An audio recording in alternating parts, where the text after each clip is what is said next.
മലയാളത്തിലെ ഇന്നത്തെ പ്രധാന റിലീസിലേക്ക് വരാം. 10 കൽപ്പനകൾ എന്ന ചിത്രമാണ് ഇന്ന് തിയേറ്ററുകളിലേക്ക് എത്തുന്നത്. മീര ജാസ്മിന്റെ തിരിച്ചുവരവിന് വഴിയൊരുക്കുന്ന സിനിമ സംവിധാനം ചെയ്തിരിക്കുന്നത് എഡിറ്ററായിരുന്ന ഡോൺ മാക്സ് ആണ്. അനു മേനോനാണ് സിനിമയിലെ മറ്റൊരു പ്രധാന താരം. Diana Davis. October 3rd, Reshma Harikumar. October 30th, Hasna Mohammed. All these girls were murdered in the same pattern.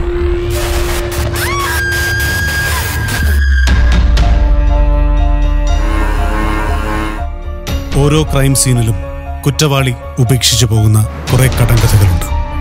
ആ കടങ്കഥകൾ മനസ്സിലാക്കാൻ എടുക്കുന്ന സമയമാണ് അന്വേഷകനും കുറ്റവാളിയും തമ്മിലുള്ള ദൂരം.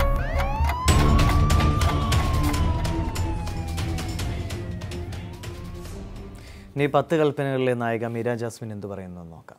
ജീവിതത്തിലെ തെറ്റായ തീരുമാനങ്ങളിൽ നിന്നാണ് പലതും പഠിച്ചതെന്ന് നടി മീര ജാസ്മിൻ. പല പ്രതിസന്ധികളെയും അതിജീവിക്കാൻ സഹായിച്ചത് അനുഭവങ്ങളാണെന്ന് അവർ പറഞ്ഞു. 2 വർഷത്തെ ഇടവേളയ്ക്ക് ശേഷമാണ് മലയാളത്തിൽ സജീവമാകാൻ 10 കൽപ്പനകളിലൂടെ മീര എത്തുന്നത്. ഓരോ ദിവസവും എന്നെ ഓരോ കാര്യങ്ങൾ പഠിപ്പിക്കും. ആ എക്സ്പീരിയൻസിൽ ഞാൻ ചിലപ്പം തെറ്റ് ചെയ്തിരിക്കും, ഞാൻ ചിലപ്പോൾ ശരിയായ തീരുമാനങ്ങൾ എടുത്തിരിക്കും. ഞാൻ ഏറ്റവും കൂടുതൽ പഠിക്കുന്നത് ഞാൻ തെറ്റായ തീരുമാനങ്ങൾ എടുത്തത് നിന്നാണ്. നല്ല തീരുമാനങ്ങൾ എടുത്ത് അതങ്ങ് പോവും. തെറ്റ് ചെയ്തതെന്നാണ് ഞാൻ പഠിക്കുന്നത്. സോ മേ ബി റോങ് ആയിട്ടുള്ളൊരു സിറ്റുവേഷനിൽ നമ്മൾ പോയി പെടുക, അതിൽ നിന്ന് പുറത്തിറങ്ങണം. അതെങ്ങനെ എനിക്ക് ചിലപ്പോൾ അതൊന്നും കഴിവില്ലായിരിക്കും, പക്ഷെ പുറത്തിറങ്ങേണ്ടി ആ ഒരു സിറ്റുവേഷനിൽ പെട്ട് കഴിഞ്ഞാൽ നമ്മൾ എങ്ങനെയും പുറത്തിറങ്ങിയിരിക്കും. നമ്മളാണ് സർവൈവ് ചെയ്യാനുള്ളൊരു ഇത് നമുക്ക് ദൈവം തന്നേക്കുന്നത്. താൻ ഒരിക്കലും സിനിമയിൽ നിന്നും മാറി നടന്നിട്ടില്ലെന്ന് മീര പറയുന്നു. മറ്റൊരു നാട്ടിലേക്ക് ജീവിതം മാറിയപ്പോൾ അതുമായി പൊരുത്തപ്പെടാൻ സമയമെടുത്തു. സിനിമകളിൽ നിന്നും എടുത്ത ഇടവേളകളിൽ മനസ്സിൽ എന്നും സിനിമയുണ്ടായിരുന്നു. അപ്പം ഞാൻ മാറി നിന്നതിൻ്റെ റീസൺ കല്യാണം കഴിഞ്ഞ് പോയി. ഒരിക്കലും കല്യാണം കഴിഞ്ഞിട്ട് അങ്ങ് എല്ലാത്തിൽ നിന്നും മാറി നിൽക്കാൻ വേണ്ടിയിട്ടല്ലായിരുന്നു, പക്ഷേ എനിക്കൊരു പുതിയ ജീവിതമായിട്ട് പൊരുത്തപ്പെടാനുള്ളൊരു ടൈം എനിക്ക് വേണമായിരുന്നു. എനിക്ക് പെട്ടെന്നൊരു ന്യൂ ലൈഫ്, പുതിയ സ്ഥലം, എസ്പെഷ്യലി ഇപ്പം ദുബായിൽ ജീവിക്കുന്നു. സമൂഹത്തിനോടുള്ള തന്റെ പ്രതിബദ്ധത കൂടിയാണ് സിനിമയെന്ന് മലയാളത്തിലെ മികച്ച നടിമാരിൽ ഒരാളായ മീര പറയുന്നു. ചുറ്റും നടക്കുന്ന പല കാര്യങ്ങളിലും അഭിപ്രായമുണ്ട്, എന്തെങ്കിലും ചെയ്യണമെന്നുമുണ്ട്. നമുക്ക് എല്ലാവർക്കും ഓരോ കമ്മിറ്റ്മെൻറ്റ്സ് ഉണ്ടല്ലോ സൊസൈറ്റിയിൽ.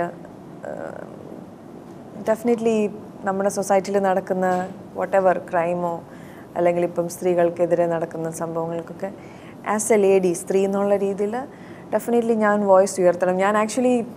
ഞാൻ കുറച്ച് നാൾ മാറിയിരുന്നു. എനിക്ക് കുറച്ച് മുന്നോട്ട് വന്ന് I want to do lot of things. ഇത് വെറുതെ പറയല്ല, ബട്ട് എനിക്കത് ഞാൻ ചെയ്യുമായിരുന്നു. പക്ഷെ ഞാൻ ഒരിക്കലും ഇങ്ങനെ പുറത്ത് വന്നൊന്നും ഇങ്ങനെ മെയിൻലി നമ്മൾ പുറത്ത് വന്ന് ചെയ്യുന്നതിൻ്റെ റീസൺ എന്ന് വെച്ചാൽ നമ്മളിപ്പം സെലിബ്രിറ്റീസ് അല്ലെങ്കിൽ നമ്മൾ ഫിലിമിൽ ആക്ടേഴ്സൊക്കെ ചെയ്യുമ്പോഴത്തേക്കും മറ്റുള്ളവർക്കൊരു മോട്ടിവേഷൻ, അതുകൊണ്ടാണ് നമ്മൾ പുറത്ത് വന്ന് ചെയ്യുന്നത്. മീര ജാസ്മിൻ പ്രധാന വേഷത്തിലെത്തുന്ന 10 കൽപ്പനകൾ സംവിധാനം ചെയ്യുന്നത് എഡിറ്റർ കൂടിയായ ഡോൺ മാക്സ് ആണ്. മീര ജാസ്മിനുമായുള്ള അഭിമുഖത്തിന്റെ പൂർണ്ണരൂപം ശനിയാഴ്ച ഉച്ചയ്ക്ക് 12:30 ഷോഗുരുവിൽ കാണാം.